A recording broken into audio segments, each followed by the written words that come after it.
Hello friends, welcome to our YouTube channel civil services dream. तो friends, आज की इस वीडियो में हम लोग यूपीपीसीएस 2021 की टेस्ट सीरीज़ का टेस्ट 65 सॉल्व करेंगे। इसमें हम साइंस के क्वेश्चंस देखेंगे। पहले क्वेश्चंस देख लें, उसके बाद एक छोटा सा डिस्कशन है, तो एंड तक आप लोग बने रहिएगा। ठीक है, तो स्टार्ट करते हैं। पहले वीडियो हम लोग डिस्कस कर लें। इसमें देखिए, फर्स्ट क्वेश्चन में है, कंचन एक उन्नत किस्म है, किसकी है? ऑप्शंस में है अंगूर की, आंवला की, अमरूद की या फिर आम की। क्वेश्चन 1 का करेक्ट आंसर है ऑप्शन बी, आंवला की। देखिए, जो आंवला है इसको इंडियन गूसबेरी भी बोला जाता है। ठीक है, आंवले के फल को औषधीय गुणों के रूप में, ये तो हम लोग जानते हैं कि औषधीय गुण उसमें युक्त होते हैं। ठीक है, वो पूरा उसी से ही मतलब उसमें पाए जाते हैं। और सबसे इम्पॉर्टेंट बात तो ये है कि आंवला विटामिन सी का एक सबसे अच्छा स्रोत है। ठीक है, आंवला की और भी बहुत सारी किस्में हैं। जो उसकी उन्नत किस्म है उनमें आती हैं कंचन, कृष्णा और बनारसी। ठीक है, तो ये जो है इसकी उन्नत किस्म में है, तो कंचन जो है वो आंवला की उन्नत किस्म है। नेक्स्ट क्वेश्चन देखिए, क्वेश्चन नंबर 2।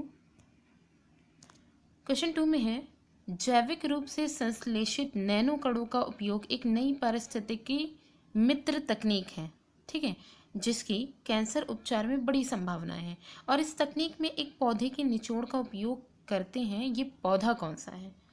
तो ऑप्शंस में देखिए, मदार का है, पार्थीनियम, धान है या लेमन ग्रास है। क्वेश्चन 2 का करेक्ट आंसर है ऑप्शन बी, पार्थेनियम। पार्थेनियम जो है इसको गाजर घास भी कहा जाता है। ठीक है, तो ये जो यहाँ पे क्वेश्चन में पूछा गया है कि जैविक रूप से जो बनाए गए नैनो कण थे, ठीक है, जिनका उपयोग एक नई जो पारिस्थितिकी तकनीक लाई गई, जिसका मतलब यूज़ जो है कैंसर के उपचार में मेनली किया गया, तो उसमें हमने जो पौधा लिया जिसका निचोड़ यानी जिसके रस का यूज़ किया गया वो था पार्थेनियम। पार्थेनियम जिसे गाजर घास कहते हैं, मोस्टली ये कहा जाता है कि जो है ये जो फसल होते हैं उनके लिए काफ़ी विनाशकारी होते हैं। लेकिन इसका उपयोग कई तरीके से होता है, कीटनाशक के रूप में भी होता है। तो जो होम्योपैथी है, ठीक है, होम्योपैथी ने यही जो पार्थेनियम जो घास है इसका यूज़ करके कैंसर के उपचार के लिए एक अपनी जो मेडिसिन है वो तैयार की है। ठीक है, तो ये एक नई पारिस्थितिकी मित्र तकनीक के अंतर्गत जो यूज़ किया गया है वो पार्थेनियम घास है, जिसका जो रस है, ठीक है, इसके निचोड़ का यूज़ किया गया है कैंसर इलाज में। Next question, question number 3। Question 3 में देखिए, इसमें है, निम्न विकिरण प्रकारों में से किसमें सर्वाधिक ऊर्जा होती है? यहाँ पे रेज दिए गए हैं, रेज का जो प्रकार दिए गए इनमें पूछा गया है सर्वाधिक ऊर्जा। और एक चीज़ यहाँ पे जान लें कि जिस भी किरण की, ठीक है, जिस भी किरण की ऊर्जा जितनी ज़्यादा होगी उसकी भेदन क्षमता भी उतनी ज़्यादा होगी, उतना ही ज़्यादा वो पेनेट्रेट कर पाएगी। ठीक है, तो अब हम लोग देखते हैं ऑप्शंस में कौन सी होगी। तो इसमें है दृश्य किरणों में, विजिबल रेज जो होती हैं, एक्सरे में, अल्ट्रावायलेट रेज में या फिर इंफ्रारेड में। तो क्वेश्चन 3 का करेक्ट आंसर है ऑप्शन बी, एक्सरेज में।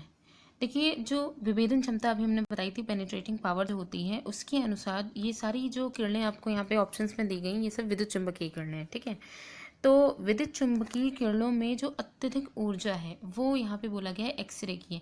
हमारे पास पेनिट्रेटिंग पावर के अकॉर्डिंग एक जो है वो दिया गया है, एक क्रम दिया गया है रेस का, ये जो यहाँ पे विद्युत चुंबकीय जो विकिरण है उनका। ठीक है, तो इसमें कौन आती हैं? सबसे पहली जो सबसे ज़्यादा जिनकी पावर होती है वो आती है कॉस्मिक रेज। कॉस्मिक रेज जो होती हैं वो फर्स्ट नंबर पे आती हैं। ठीक है, इसके बाद इससे जो कम होती है वो गामा रेज की होती हैं पेनिट्रेटिंग पावर। इससे कम जो होती है वो होती है एक्सरे की होती हैं। ठीक है, और एक्सरे से कम जो होती है वो यूवी की होती है। यूवी से कम विजिबल की होती है। ठीक है, और विजिबल जो है उससे कम इंफ्रारेड की होती हैं, इंफ्रारेड। और इंफ्रारेड से कम माइक्रोवेव की होती है, माइक्रोवेव से कम रेडियो वेव की होती है। यानी सबसे कम जो पेनिट्रेटिंग पावर होती है वो रेडियो वेव की होती है। ठीक, तो हमने ये जो क्रम देखा, पेनिट्रेटिंग पावर यानी सबसे सर्वाधिक ऊर्जा जिसकी भी होगी उतनी वो पेनिट्रेटिंग पावर होगी। ठीक, तो पेनिट्रेटिंग पावर के अकॉर्डिंग भेदन क्षमता के आधार पर कॉस्मिक रेज के बाद गामा रेज, फिर एक्स रेज हैं। इन चारों ऑप्शंस में अगर देखा जाए तो एक्सरे के बाद ही ये विजिबल रेज, अल्ट्रावायलेट और इंफ्रारेड आ रही हैं। ठीक, तो हमारी जो सबसे सर्वाधिक ऊर्जा वाली जो रे है वो X ray. Next question, question number 4। इसमें कहा गया है दो उत्तरोत्तर श्रृंग अथवा दो उत्तरोत्तर गर्त के बीच की दूरी को क्या कहते हैं। ठीक है, तो यहाँ पे श्रृंग और गर्त इनकी बात की गई है, तो अभी हम यहाँ पे डिस्कस करेंगे कि ये क्या चीज़ होती है। तो पहले हमें ये बताना है इनके बीच की दूरी को क्या कहते हैं। आयाम कहते हैं, तरंगदैर्ध्य कहते हैं, आवृत्ति कहते हैं, या इनमें से कोई नहीं।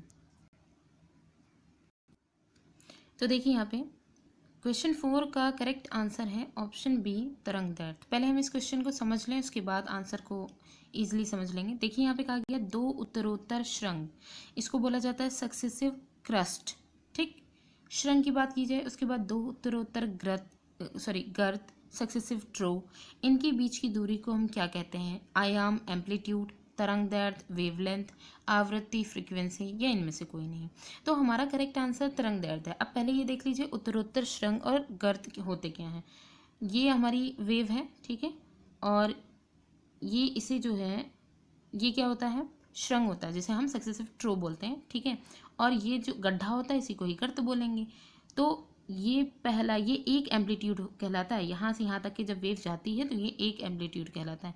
फिर उसके बाद फिर ये ऐसे ही जाएगी, फिर ये ऐसे ही जाएगी। ठीक, तो यहाँ बात कही गई है कि दो उत्तरोत्तर श्रृंग, यानी ये दो ट्रो, ठीक है, और ये दो जो आपकी ये जो क्रस्ट और ट्रो की बात जो की जा रही है, इनके बीच की दूरी, यानी यहाँ से लेकर के यहाँ तक की जो डिस्टेंस होगी उसे हम क्या कहते हैं, उसे हम वेवलेंथ कहते हैं। ठीक है, तो माध्यम में कोई भी कण जब अपना पूरा कंपन करता है तो पूरा कंपन किए जाने पर तरंग जितनी दूरी तय करती है, ये जो आपको यहाँ पे वेव्स का फॉर्म दिख रहा है, ये पूरा एक कंपन का है। तो जितनी दूरी वेव तय करती है उसी को ही हम तरंगदैर्ध्य कहते हैं। तो चाहे आप यहाँ से ले लिए, दो ट्रो के बीच की डिस्टेंस ले लिए, या दो जो है क्रस्ट की ले लीजिए, क्रस्ट की या फिर ट्रो की, किसी की भी लीजिए, तो वहाँ पे वो उतनी दूरी जो होती है वो लैम्डा होती है। ठीक है, तो ये चीज़ हो गई। नेक्स्ट क्वेश्चन देखिए, क्वेश्चन नंबर 5। इसमें है निम्नलिखित में से कौन सा कथन सही नहीं है। तो देखिएगा, गिरोई गेहूं में पाए जाने वाला रोग है, अगैती झुलसा आलू में पाया जाने वाला रोग है, झूठ कण जिसे फॉल्स स्मट बोलते हैं ये जौ में पाया जाने वाला रोग है, और खैरा धान में पाया जाने वाला रोग है। हमें ये बताना है कि इसमें कौन सा कथन जो कि सही नहीं है।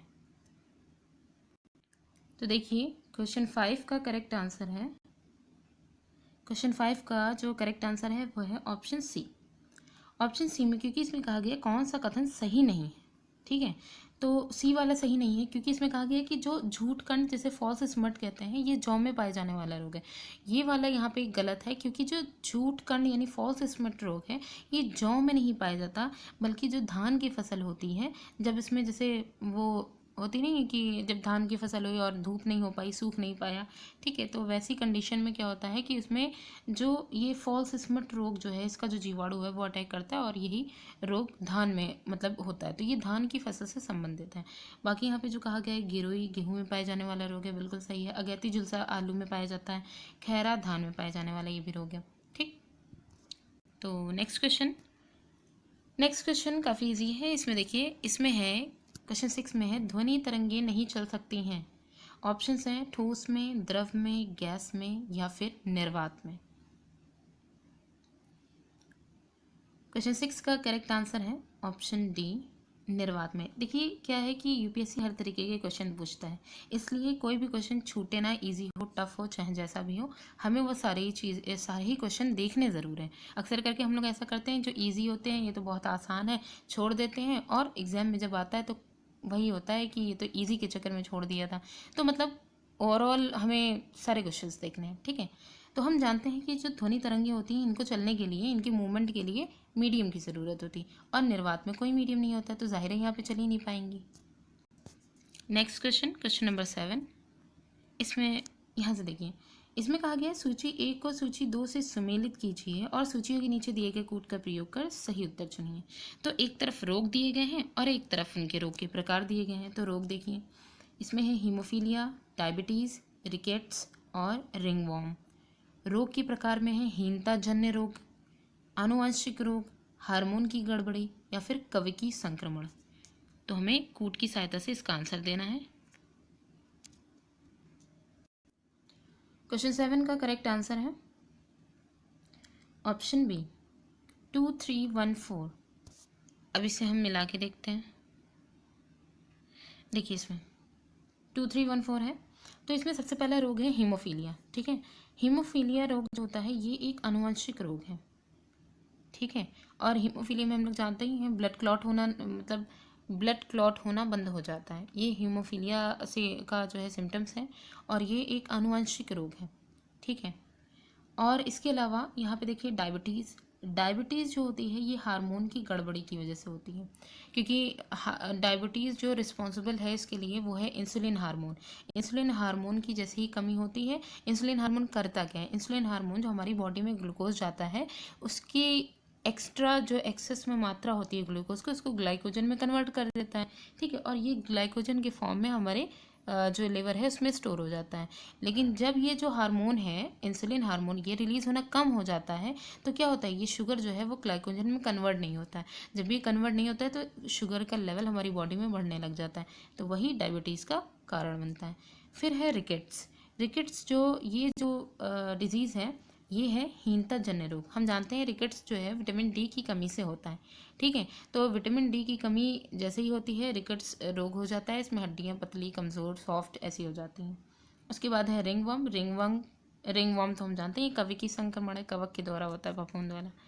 तो करेक्ट आंसर हमारा क्या हुआ 2314। ठीक है, हीमोफीलिया का 2, और फिर उसके बाद डायबिटीज़ का 3 वाला हार्मोन की गड़बड़ी, रिकेट्स का 1। ठीक है, हीनताजन्य और रिंगवर्म का संक्रमण कवकी। Next question, question number 8। Question 8 में है गरिमा सेकेंड नाम है एक क्लोन्ड भैंस का, एक क्लोन्ड गाय का, क्लोन्ड भेड़ का या फिर बीटी टमाटर का। क्वेश्चन 8 का करेक्ट आंसर है ऑप्शन ए क्लोन्ड भैंस का। गरिमा सेकेंड जो नाम है वो किसका है, क्लोन्ड भैंस का। विश्व की दूसरा जो क्लोन तैयार किया था वो भैंस का था। भैंस के बछड़े का जो जन्म है, सॉरी, गरिमा सेकेंड विश्व के दूसरे क्लोन भैंस दूसरा क्लोन था। पहला कौन सा था, भेड़ थी। ठीक है, इसकी जो बछड़ा, जब इसके बछड़े का जो जन्म हुआ वो उन्नत हाथ गाइडेड क्लोनिंग तकनीक जो है उसके माध्यम से NDRI जो है उसने विकसित किया था। ठीक है, तो उसका क्या नाम था, गरिमा सेकेंड नाम था। नेक्स्ट क्वेश्चन देखिए, क्वेश्चन नंबर 9। इसमें है शरीर का तापक्रम नियंत्रित करता है। ऑप्शंस हैं थैलेमस, हाइपोथैलेमस, सेरेबेलम या फिर मेडुला। क्वेश्चन 9 का करेक्ट आंसर है ऑप्शन बी हाइपोथैलेमस। यहाँ पे देखिएगा शरीर का तापक्रम नियंत्रित करता है। ये सारे जितने भी पार्ट्स आपको दिख रहे हैं ऑप्शंस में ये सब ब्रेन के पार्ट हैं। नहीं, एक मिनट, थैलेमस नहीं है, बाकी सेरेबेलम, मेडुला, हाइपोथैलेमस। ठीक है, थैलेमस भी है, सॉरी। तो ये ब्रेन के ही पार्ट है।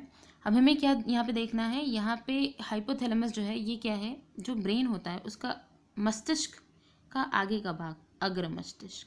ठीक, अग्र मस्तिष्क, और इसका जो अग्र मस्तिष्क जो मतलब कि मस्तिष्क का जो अग्र मस्तिष्क है उसका जो पश्च भाग होता है, उसका जो पीछे का भाग होता है, उसी का ही ये हाइपोथैलेमस जो है वो एक हिस्सा है।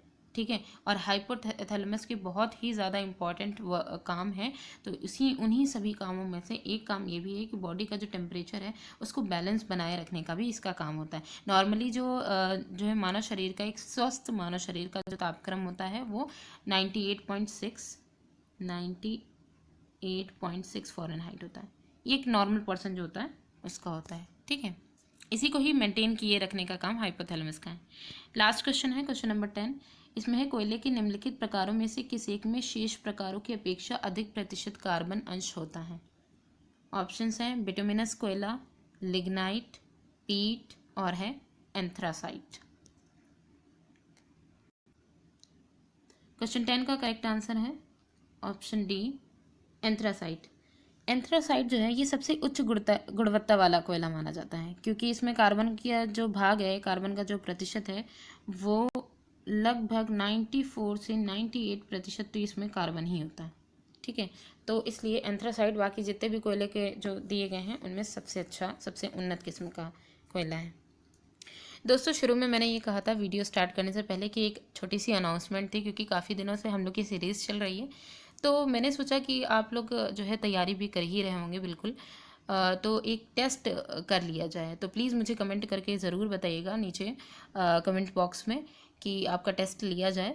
और वो टेस्ट जो होगा उसमें कुछ क्वेश्चंस आपके न्यू होंगे, अदरवाइज़ जितने अब तक की सीरीज़ हुई हैं उन्हीं में से ही अच्छे अच्छे क्वेश्चंस उसमें रखे जाएंगे, और सिर्फ इतना देखने के लिए कि आपकी तैयारी कैसी चल रही है। ठीक है, कि एटलीस्ट आपने जो पढ़ रखा है वो आपको ध्यान है कि नहीं ध्यान है।